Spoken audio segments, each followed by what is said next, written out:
Hello दोस्तों, खैर मकदम है आपका अपने ही YouTube channel A to Z info पर। दोस्तों, आज का यह मेरा सेशन बहुत ही अहम है उन तमाम बच्चों के लिए जो उर्दू अनुवादक या फिर बिहार स्टेट उर्दू की तैयारी कर रहे हैं या किसी भी स्टेट जहां पे उर्दू के एग्ज़ाम्स होते हैं और उर्दू के क्वेश्चंस पूछे जाते हैं, वहां पे इस तरह के क्वेश्चंस देखने को मिल सकते हैं। अब दोस्तों, अगर आप नए हैं तो मेरे YouTube चैनल को सब्सक्राइब कीजिए ताकि उर्दू से रिलेटेड जो भी वीडियो मैं अपलोड करूं उसका नोटिफिकेशन आपको सबसे पहले पहुंचे। तो शुरू से आखिर तक बने रहिए, आपके बहुत सारे क्वेश्चंस रिलेटेड जो एग्ज़ाम से हैं वो सॉल्व हो जाएंगे। तो चलिए देखते हैं क्वेश्चंस। आज के सवाल नंबर 1 देखते हैं।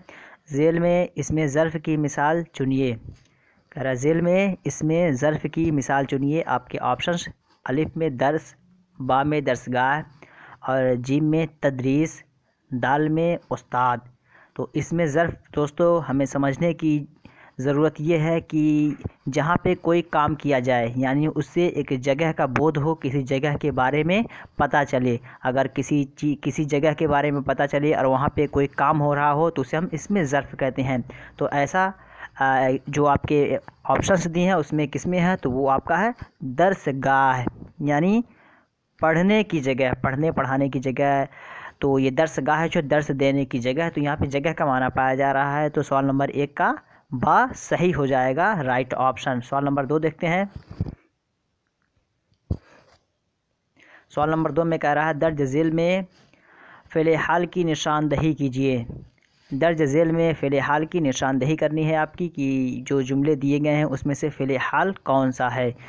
आपके ऑप्शंस अलिफ में तुम खाते हो, बा में वो आ चुका है, जीम में मैं खाऊंगा, दाल वो आएगा। दोस्तों, यहाँ गौर करने की बात है कि यहाँ पे आपसे फ़ेल हाल पूछ रहा है तो आपको फ़ेल हाल ही बताना है कि फ़ेल हाल क्या है। तो फ़ेल हाल वो है तुम खाते हो, वो आ चुका है, वो आ चुका है ये माजी से बात कर रहा है। मैं खाऊंगा ये मुस्तकबिल से बात कर रहा है। वो आएगा ये भी मुस्तकबिल से बात कर रहा है। जब आपने तीनों को एलिमिनेट कर दिए तो एक बच रहा जो इसका सही ऑप्शन होगा और वो आपका है अलिफ। तो ये अलिफ इसका सही जवाब हो जाएगा। तुम खाते हो ये फ़ेल हाल हो जाएगा, तो अलिफ इसका सही जवाब हो जाएगा। नेक्स्ट देखते हैं सवाल नंबर 3। मुवाफ़िक़ की ज़िद क्या होगी। दोस्तों, मुवाफ़िक़ की ज़िद क्या होगी, अगर आपको पता है तो आप अपने ऑप्शन टिक कर सकते हैं। उसके बाद मेरे ऑप्शन को सुनिएगा। आपके ऑप्शन है अलिफ में खिलाफ, बा में मुखालिफ, जीम में मुखालिफत, दाल में खिलाफत। दोस्तों, मुवाफ़िक़ की ज़िद पूछ रहा है दोस्तों, जिस तरह की मैंने अपने प्रीवियस वीडियोस में बताया है कि अगर आप उर्दू का कोई भी सवाल देखें तो सबसे पहले अगर वो ग्रामर से मुतालिक है तो उसे अपने जुमले में इस्तेमाल कर लीजिए। अपने रोज़मर्रा ज़िंदगी में जिस तरह इस्तेमाल होते हैं उसे इस्तेमाल कीजिए, ख़ुद ब खुद उसका जवाब निकल कर आ जाएगा। मुवाफ़िक़ की ज़िद क्या है, जिस तरह होता है मुवाफ़िक़ उसी तरह बोला जाता है मुखालिफ। तो ये मुवाफ़िक़ और मुखालिफ बोला जाता है, ये एक दूसरे के विलोम है, ज़िद है। तो सवाल नंबर 3 का बात जो है ये सही ऑप्शन हो जाएगा, यानी मुखालिफ। सवाल नंबर 4 देखते हैं। सवाल नंबर 4 में गुलिस्तां में सितां क्या है। लफ्ज़ गुलिस्तां ये एक तरह का दो लफ्ज़ों से मिल के बना है। ये एक गुल है, एक सितां है। तो पूछ रहा है गुलिस्तां में सितां क्या है। आपके ऑप्शंस साबिक़ा, अलिफ में साबिक़ा और बा में हर्फ, जीम में लाहिक़ा, दाल में सिफ़त। तो दोस्तों, यहाँ पे जो इस सवाल में आपको डाउट होगा वो आपका होगा साबिक़ा या लाहिक़ा, इसमें डाउट होगा या फिर इसमें डाउट होगा। ये दोनों आप इजीली एलिमिनेट कर सकते हैं। बात यहाँ फंसेगी कि साबिक़ा किसे कहते हैं, लाहिक़ा किसे कहते हैं। तो उससे पहले आप इसका पहले जवाब सुन लीजिए। सवाल नंबर 4 का जो सही है वो आपका हो जाएगा लाहिक़ा, यानी जीम इसका सही ऑप्शन हो जाएगा। दोस्तों, लाहिक़ा उसे कहते हैं कि जो दो जुमले से जो लफ्ज़ जुमला बनता है, जो दो लफ्ज़ों से जो एक लफ्ज़ बने और उसके आखिर में यानी बाद में जो लफ्ज़ आता है उसे हम कहते हैं लाहिक़ा, बाद में आने वाला। तो गुल अलग है, गुल के माने बाग, गुल के माने फूल, सिता माने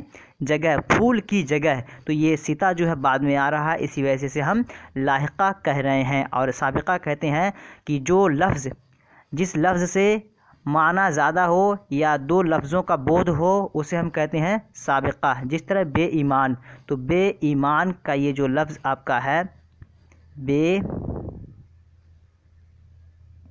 बेईमान, तो बेईमान में आपका ये जो है ये आपका हो जाएगा लाहिक, ये आपका हो जाएगा साबिक़ा, यानी ये पहले से लगा हुआ है, तो ये आपका हो जाएगा साबिक़ा। तो यहाँ पे जो आपका सही ऑप्शन हो जाएगा वो आपका। तो दोस्तों अगला सवाल देखते हैं। सवाल नंबर 4 के बाद 5वां देखते हैं। सवाल नंबर 4 का जीम आपका सही ऑप्शन हो जाएगा, यानी यहाँ पे लाहिक़ा सही है। नेक्स्ट देखते हैं सवाल नंबर 5। फ़ेल की जमा क्या होगी? पूछ रहा है कि लफ्ज़ फ़ेल है, इसकी जमा क्या होगी? आपके ऑप्शंस हैं अलिफ में फ़ाइल, और बा में अफ़आल, जीम में मफ़ऊल, दाल में फ़ऊल। तो सवाल नंबर 5 का जो सही ऑप्शन हो जाएगा फ़ेल की जमा वो आपका होगा अफ़आल, यानी बा इसका सही ऑप्शन हो जाएगा। नेक्स्ट देखते हैं सवाल नंबर 6। सवाल नंबर 6 में कह रहा है दर्ज झेल में कौन सा लफ्ज़ मुज़क्कर है? दर्ज झेल में कौन सा लफ्ज़ मुज़क्कर है? आपके ऑप्शंस पानी, हवा, बादल और दाल में आसमान। तो सवाल नंबर 6 में लफ्ज़ मुज़क्कर जो है वो आपका है पानी, यानी अलिफ इसका सही ऑप्शन हो जाएगा। दोस्तों आप इसे अपने जुमले में इस्तेमाल करेंगे तो कह सकते हैं पानी बह रहा है। ये नहीं बोलते हैं कि पानी बह रही है या पानी गिर रही है, पानी गिर रहा है या पानी बह रहा है। तो आप इस्तेमाल करेंगे तो ख़ुद ब खुद आपको पता चल जाएगा। तो लफ्ज़ पानी ये आपका मुज़क्कर है, तो अलिफ इसका सही ऑप्शन हो जाएगा। नेक्स्ट देखते हैं सवाल नंबर 7। पीठ दिखाना, इस मुहावरे का माना क्या है? पीठ दिखाना ये एक मुहावरा है, इसका माना क्या है ये आपको इसका माना बताना है कि इसका माना क्या होता है। अलिफ में पीछे घूमना, बा में मुंह फेर लेना, जीम में शर्मिंदा होना, दाल में डर से भाग जाना। तो दोस्तों पीठ दिखाने का माना जो होता है डर से भाग जाना। सवाल नंबर 7 का जो सही ऑप्शन होगा वो आपका होगा डर से भाग जाना, यानी दाल इसका सही ऑप्शन हो जाएगा, डर से भाग जाना। नेक्स्ट देखते हैं सवाल नंबर 8। दर्ज झेल में मुज़क्कर की निशानदही कीजिए। दर्ज झेल में लफ्ज़ मुज़क्कर आपको चुनना है कि लफ्ज़ मुज़क्कर कौन सा है। अलिफ में आसमान, बा में बारिश और जीम में पुलिस, दाल में जंग। तो सवाल नंबर 8 का जो सही ऑप्शन होगा वो आपका होगा आसमान। आसमान ये आपका मुज़क्कर है, तो सवाल नंबर 8 का सही ऑप्शन जो होगा वो आपका हो जाएगा अलिफ, यानी आसमान। तो ये आसमान इसका सही ऑप्शन हो जाएगा। नेक्स्ट देखते हैं सवाल नंबर 9। सुलह का मुतरादिफ क्या होगा? दोस्तों लफ्ज़ सुलह का मुतरादिफ क्या होगा? आपके ऑप्शंस अलिफ में दुश्मनी और बा में गुस्सा, जीम में आश्ती और दाल में दोस्ती। तो दोस्तों ये सुलह आपका जो ये अरबी का लफ्ज़ है और इसका जो मुतरादिफ होगा वो आपका होगा आश्ती, जिसके माने कह सकते हैं कि एक तरह का एग्रीमेंट होता है या रिकॉन्सिलेशन होता है, जिसको सुलह के माने में इस्तेमाल किया जाता है। ये आपका पर्सियन का लफ्ज़ है, फारसी का लफ्ज़ है, तो आश्ती जीम इसका सही ऑप्शन हो जाएगा। सवाल नंबर 10 देखते हैं। सही इमला की पहचान करें। इसमें आपका इमला चेक किया जाएगा कि आपकी उर्दू लिखावट कैसी है, आप जो अल्फाज उर्दू में लिखते हैं तो कैसे लिखते हैं, और इन 4 ऑप्शंस में कौन सा लिखा हुआ सही है। आपके ऑप्शंस अलिफ में उठाना और बा में इस्तीफ़ा, जीम में असरात, दाल में खुलासे कलाम। तो दोस्तों पहले हम इसको एलिमिनेट करते हैं कि कौन कौन सा गलत है। तो ऑप्शन अलिफ को हम देखते हैं, ऑप्शन अलिफ को हम एलिमिनेट कर देते हैं, इसको छांट देते हैं, क्योंकि इसमें उठाना नहीं होता है बल्कि वाव जो है इसमें ज़्यादा करके जो कि लफ्ज़ को ख़राब कर दिया है, तो ये गलत हो जाएगा। और बा में इस्तीफ़ा जो है तो इस्तीफ़ा में या नहीं है बल्कि आइन उसके जगह होना चाहिए इस्तीफ़ा, तो इस तरह ये भी निकल जाएगा।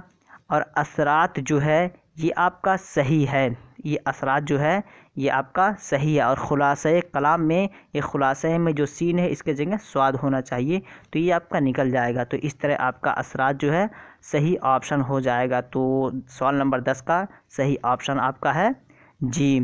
दोस्तों आज इसी पे इक्तफ़ा करते हैं। ये वीडियो आपको अच्छी लगी हो तो कमेंट करके ज़रूर बताइएगा, लाइक करके जाइएगा, और डिस्क्रिप्शन बॉक्स में मेरे व्हाट्सएप ग्रुप लिंक दिया हुआ है, टेलीग्राम लिंक दिया हुआ है, वहाँ से आप मेरे साथ ज्वाइन हो सकती हैं ताकि उर्दू से रिलेटेड जो भी वीडियोज़ मैं अपलोड करूँ उसका नोटिफिकेशन आपको सबसे पहले पहुँचे। चलिए फिर मिलते हैं नेक्स्ट वीडियो में, तब तक के लिए हैव अ नाइस डे।